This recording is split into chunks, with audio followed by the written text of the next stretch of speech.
Course on Educational Governance, Policy and Practice is about the larger framework of education. It intends to answer some key questions like how is education provided in a country, province or district? Which institutions make educational decisions and which constitute the delivery system? We are always concerned about educational matters of our country. We want to know who is the education provider, who makes decisions, what are the different components of our education system. So this course would answer all those questions and some more questions. Like who is influenced by decision making and delivery systems? How do parts of the system relate to each other? We know that a system is composed of or is made up of different parts, and there is some strong connection between those parts. It is the same case with our system, human systems, the way different components of digestive system, they work together to continue their working. Similarly, different components of education system, they work together, they gel together to keep working towards success. What are the parts of the larger educational framework? This is again an important question, and the course would be answering this question. How do policies, laws, regulations, and practices are linked with each other? How many people and organizational entities are involved in education? I'm going to repeat this question. How many people and organizational entities are involved in education? Probably a lot of people are involved in education. We would see who these people are.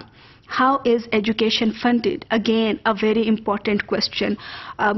You might have heard that people say that Pakistan is spending little less on education as compared to other developing countries. What are the reasons behind low spending on education? What is the spending rate of other developing countries? So we are going to see all these things in this course. There is another important aspect in education providing, that is how education is provided in risk areas. When we talk about risk areas, we mean the areas where there is flood, earthquake or any other problem. So education, being fundamental right of every citizen, needs to be given to all the children, to all the people, even in the risk areas. So we need to see how governance is done in risk areas regarding education. What are the current educational policies, laws and practices? What are current educational reforms in the country? Being students of educational leadership and management, we need to know what are our current national policies on education and what are the current reforms.